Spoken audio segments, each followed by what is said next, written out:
എനിക്ക് അവരെ ഈ ആശാ വർക്കർമാരുടെ കാര്യം ഇതിൻ്റെ ഭാഗം തന്നെയാണ്. പക്ഷേ അവരെല്ലാവരിലും അത് ഒരു വർക്കേഴ്സിൻ്റെ സമരം എന്നുള്ളത് കൊണ്ട് ഞാൻ പറയാം, അവരെ തെറ്റിദ്ധരിപ്പിച്ച് ഈ സെക്രട്ടേറിയറ്റിൽ കൊണ്ടുവന്നിരുത്തി അനാവശ്യമായ സമരമുണ്ടാക്കി ആ സ്ത്രീകളെ ബുദ്ധിമുട്ടിക്കുകയാണ്.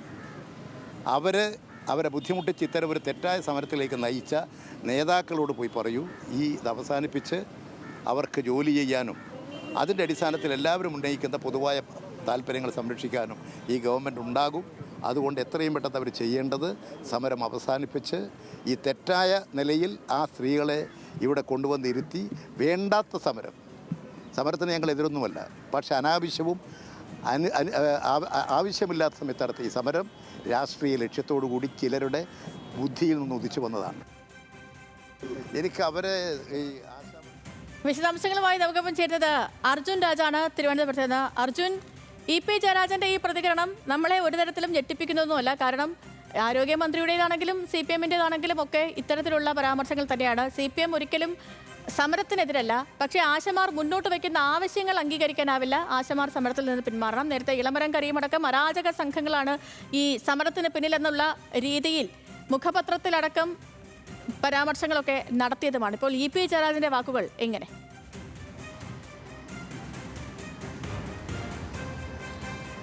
സേതു, ആശാവർക്കർമാരുടെ സമരം തീരുമാനമാക്കുന്നതിൽ പരിഹരിക്കുന്നതിൽ ഏതെങ്കിലും തരത്തിൽ CPM-ഓ സർക്കാരോ ശ്രമിക്കില്ലെന്ന സൂചന നൽകുന്നതാണ് ഇ.പി. ജയരാജൻ്റെ പ്രസ്താവന. ഈ സമരം തന്നെ അനാവശ്യമാണെന്നാണ് ഇ.പി. ജയരാജൻ പറയുന്നത്. ആശാവർക്കർമാരുടെ സമരം ചില ബുദ്ധികളുടെ തലയിൽ ഉദിച്ചതാണ്.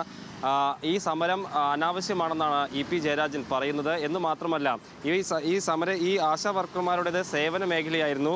അത് പിന്നീട് അവരുടെ ആനുകൂല്യങ്ങൾ വർദ്ധിപ്പിച്ച് 7,000 രൂപ വരെ എത്തിച്ചത് ഇടതുമുന്നണി സർക്കാരാണ്. അക്കാര്യം ഈ സമരം ചെയ്യുന്ന ആശാ വർക്കർമാർ ഓർക്കണം. തുടക്കത്തിൽ 1 രൂപ പോലും ഇവർക്ക് ഉണ്ടായിരുന്നില്ല. അത് ഘട്ടം ഘട്ടമായി വർദ്ധിപ്പിച്ച് 7,000 രൂപയിലേക്ക് എത്തിച്ചത് ഇടതുമുന്നണി സർക്കാരുകളാണ്. ഇത് തിരിച്ചറിഞ്ഞുകൊണ്ട് ഈ സമരത്തിൽ നിന്ന് ആശാ വർക്കർമാർ പിന്മാറണമെന്ന ആവശ്യമാണ് ഇപ്പോൾ ഇ.പി. ജയരാജൻ, CPM-ൻ്റെ കേന്ദ്ര കമ്മിറ്റി അംഗം കൂടിയായിട്ടുള്ള ഇ.പി. ജയരാജൻ പറയുന്നത്. സമരത്തിന് ഏതെങ്കിലും തരത്തിൽ എതിരല്ല, പക്ഷേ അവരുന്നയിക്കുന്ന ആവശ്യങ്ങൾ സംസ്ഥാന സർക്കാരിനോട് ഉന്നയിക്കുന്ന ആവശ്യങ്ങളൊക്കെ അനാവശ്യമാണ്. അത് ഈ കാര്യത്തിൽ അവരെ പരിഗണിക്കുകയും അവരുടെ ആനുകൂല്യങ്ങൾ വർദ്ധിപ്പിക്കുകയും ഒക്കെ ചെയ്ത സർക്കാരുകൾ ഇടതുമുന്നണി ഭരിക്കുമ്പോഴാണ് ഉണ്ടായത്. അക്കാര്യം തിരിച്ചറിഞ്ഞുകൊണ്ട് ഈ സമരത്തിൽ നിന്ന് പിന്മാറുകയാണ് അവർ ചെയ്യേണ്ടതെന്നാണ് CPM കേന്ദ്ര കമ്മിറ്റി അംഗമായിട്ടുള്ള ഇ.പി. ജയരാജൻ പറയുന്നത്. അത് വ്യക്തമാക്കുന്നത് തന്നെ അവർ 32 ദിവസമായി ആശാവർക്കർമാർ സമരം തുടരുകയാണ്. 33 ദിവസം പിന്നിട്ടിട്ടുണ്ട്. അതുകൊണ്ട് തന്നെ ഈ ഘട്ടത്തിൽ പോലും